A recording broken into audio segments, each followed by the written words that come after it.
Hello friends. तो आज के इस वीडियो में हम सीखने वाले हैं कि हम किसी भी डायनामिक फॉर्म, जैसे कि ये हम पे एक फॉर्म है जो कि डायनामिक है, मतलब ये जो सेक्शन है ये रिपीट हो सकता है। अगर हम क्लिक करेंगे ऐड अनदर एग्ज़ाम में तो ये सेक्शन हम पे रिपीट हो गया है। तो ये बेसिकली एक डायनामिक फॉर्म है। तो इसके साथ एक सबसे बड़ी प्रॉब्लम क्या होती है पता है? इसके साथ दिक्कत ये होती है कि जब हम इस पर अपने नॉर्मल जो वैलिडेशन रूल्स हैं जो हम जेक्वेरी के थ्रू लगाते हैं, अगर हम उसको यूज़ करें, जैसे मैंने यहाँ पे लगा रखी है वैलिडेशन इस फॉर्म पे, ठीक है। इस फॉर्म को मैंने आईडी दे दी है फॉर्म, और जैसे हम नॉर्मली लगाते हैं वैलिडेशन, तो मैंने ऐसे लगा दिया है। तो यहाँ पे आप नोटिस करोगे कि एग्ज़ाम टाइटल और उसके आगे ये एरे का सिंबल बना हुआ है।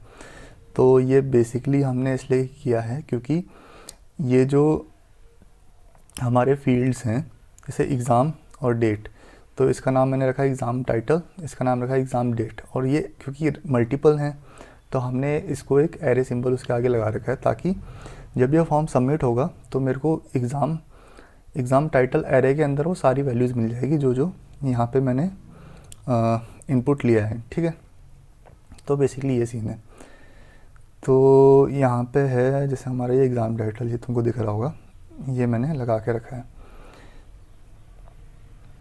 तो फिर जैसे मैं तुमको यहाँ पे दिखाऊं, जो सबसे बड़ी प्रॉब्लम है इसकी, जैसे ही मैं सबमिट पे क्लिक करूँगा तो मेरे पे ये वैलिडेशन चल रही है, जो कि नॉर्मल है। हाँ, हमको पता है कि भाई ऐसे तो वैलिडेशन चलती है, इसमें कोई दिक्कत है नहीं। पर जैसे ही मैं एक नया सेक्शन यहाँ पे ऐड करता हूँ इसका, तो मैं अगर सबमिट करता हूँ तो इन पे वैलिडेशन चल ही नहीं रही है।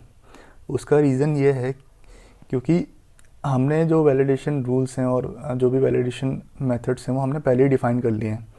और ये जो फॉर्म हम ये जो सेक्शन यहाँ पे ला रहे हैं ये डायनेमिकली आ रहा है, जो कि बाद में आ रहा है वैलिडेशन रूल अप्लाई होने के बाद। तो इसलिए इन पे वैलिडेशन रूल्स तो लगे हैं नहीं, तो ये चल नहीं रही हैं। इससे निपटने का एक तरीका तो ये है, या तो तुम ये जो नाम है इन सबके जो नेम एट्रीब्यूट है, याला जो एट्रीब्यूट है नेम एट्रीब्यूट, या तो तुम इन सब के लिए यूनिक रखो। वो तुम कैसे कर सकते हो? या तो तुम जैसे यहाँ पे तुमने एग्ज़ाम टाइटल नाम रखा है इसका, और इसका नाम एग्ज़ाम डेट रखा है, तो जब तुम ऐड करोगे तो ऐड के साथ एक इंडेक्स भी उसके साथ ऐड करते जाओ। जैसे एग्ज़ाम, ये तो एग्ज़ाम टाइटल हो जाएगा, exam title 1, exam title 2, exam title 3, और इस तरीके से तुम यहाँ पे रूल्स भी डिफ़ाइन कर दोगे। एग्ज़ाम टाइटल के लिए ये, एग्ज़ाम टाइटल 1 के लिए ये, एग्ज़ाम टाइटल 2 के लिए ये, ऐसे करके तुम रूल्स भी डिफ़ाइन कर दोगे। तो एक तरीका तो ये है, जो कि रिकमेंडेड नहीं है और मतलब ज़्यादा एफिशिएंट नहीं बोलूँगा मैं उसको। और दूसरा तरीका ये है कि जो मैं बताने जा रहा हूँ, कि आप क्या करोगे कि आप इन एलिमेंट्स को एक क्लास दे दोगे, ठीक है। तो यहाँ मैंने क्या किया, एक class they the exam title, और इस वाले को दे दी मैंने एक क्लास एग्ज़ाम डेट्स। वही सेम क्लास मैंने उनके जो डुप्लीकेट एलिमेंट है जो बाद में ऐड होते हैं, उन पे भी सेम क्लास मैंने वहाँ पे दे दी है, ठीक है। सबसे पहले तो ये काम करना है। जब ये काम हो जाएगा आपका, तो उसके बाद क्या करना है, इसको हटाना है।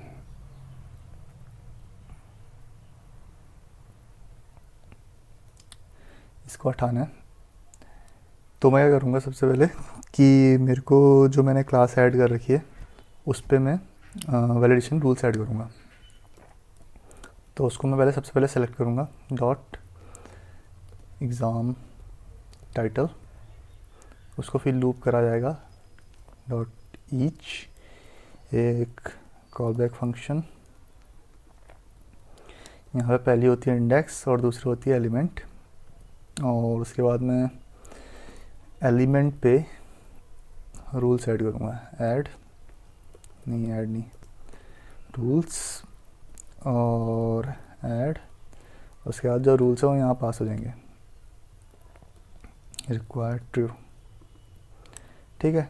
ये तो मैंने एक सिंपल सा रूल ऐड कर दिया है। इसको चेक कर लेते हैं अब। इसको चेक कर लेते हैं।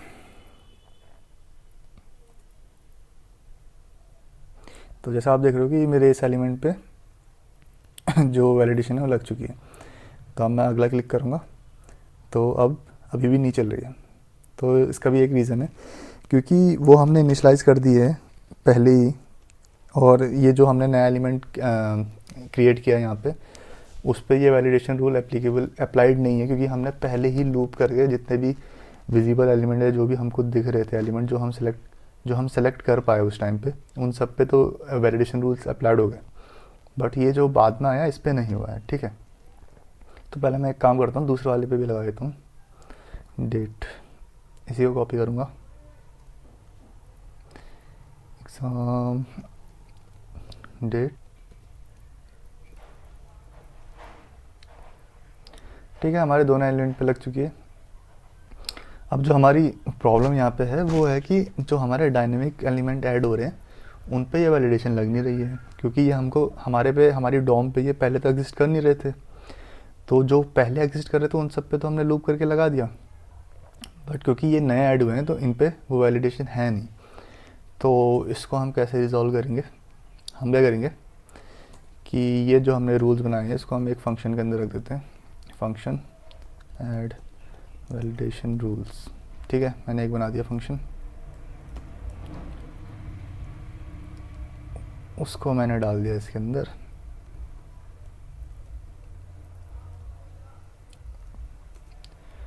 तो ये हमारा काम हो गया। अब इसको मैं डिक्लेयर कर देता हूँ ऊपर, कहीं पे भी कर लो, ऐसे कोई फ़र्क नहीं पड़ता, बट मेरे को ऐसे सही लग रहा है।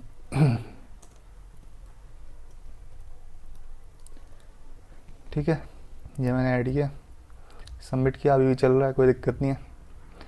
अब मेरे को क्या करना है, देखो प्रॉब्लम समझो। प्रॉब्लम हमारे पे ये है कि हमको डोम पे ऑलरेडी एलिमेंट है, जो पहले से विजिबल एलिमेंट है, जब डोम लोड हो रही है उस टाइम पे जो भी एलिमेंट है उस सब पे तो हम वैलिडेशन लगा दे रहे हैं। किसके थ्रू?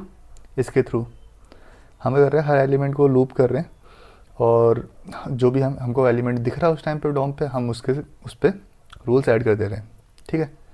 बट क्योंकि ये एलिमेंट बाद में ऐड हुआ है, इस टाइम पे तो कोई लोड नहीं हुई डोम, ठीक है, ये तो बाद में हुआ है, इसलिए इस पर लगी नहीं है। तो इसको क्या करेंगे हम, जो ये फंक्शन है हमारा ऐड रूल्स वाला, ये हम कॉल करवाएंगे जब ये फील्ड ऐड हो रहा है। यानी कि ये फील्ड कब ऐड हो रहा है? जब हम इस बटन पे क्लिक कर रहे हैं, JS ऐड एग्ज़ाम रोज, ठीक है। जब इस बटन पे क्लिक हो रहा है तब हम ये जो सेक्शन है ये ऐड कर दे रहे हैं, ठीक है। तो मैं क्या करूँगा, मैं लास्ट में आके इस फंक्शन को कॉल कर दूँगा, ताकि जो एलिमेंट अभी अभी मेरे डॉम पे ऐड हुआ है उस पे भी ये वैलिडेशन रूल्स लग जाएं, ठीक है। तो ये क्या करेगा, जब ये डॉम एलिमेंट मतलब ये एलिमेंट डॉम में लोड होगा, तो अब हमारे पास कितने एलिमेंट्स हो गए यहाँ पे? एग्ज़ाम टाइटल के भी 2 हैं, एग्ज़ाम डेट के भी 2 हैं, तो हम पे 2 एलिमेंट्स हो गए, ठीक है। तो जब हम इस फंक्शन को कॉल कराएंगे ना, तो ये दोबारा से लूप करेगा हर एक एलिमेंट को। तो अभी फ़िलहाल यहाँ पे कितने 2 एलिमेंट हैं, तो इन दोनों को लूप करेगा और दोनों में ही वैलिडेशन रूल्स जो हैं वो ऐड कर देगा, ठीक है। तो मैं अब इसको रिलोड करता हूँ, पहले एलिमेंट पे क्लिक किया, देखो पहले एलिमेंट में चल रहा है, ठीक है। अब दूसरे में क्लिक करता हूँ, दूसरे में भी चल रहा है। अब मैं 3600 ऐड कर दूँ, मेरी मर्ज़ी में कितने ऐड कर दूँ, सब में चल रहा है। और ये इंडिपेंडेंट भी होते हैं, मतलब अगर मैं इस पर चेंज करूँगा तो इसी का हटेगा, ठीक है। अब मैं सबमिट करता हूँ तो किसी और पे इफेक्ट नहीं हो रहा है, वो खाली इसी पे हो रहा है। इस पे करता हूँ तो इसी पे हो रहा है, ठीक है। मतलब वो एक ही को ऑब्जर्व कर रहा है, ऐसे नहीं कि क्योंकि हमारी क्लास सेम है तो ऐसा नहीं है कि वो सारे क्लासेस जो जहाँ पे भी क्लासेस लगी है सब पे अप्लाइड हो रहा है, नहीं। वो खाली उस करंट एलिमेंट को ही ऑब्जर्व कर रहा है और उसी पे देख रहा है कि क्या वो वैलिड है कि नहीं है, ठीक है। तो ये सबसे बड़ी बात है इसकी। और चाहे तुम रिमूव कर लो इसको, तुम्हारी मर्जी, चाहे फिर से ऐड कर लो, तो ये सही चल रहा है एकदम से। तो ठीक है गाइस, आज की वीडियोस में इतना ही, मिलते हैं आपसे नेक्स्ट वीडियो में। Till then good bye.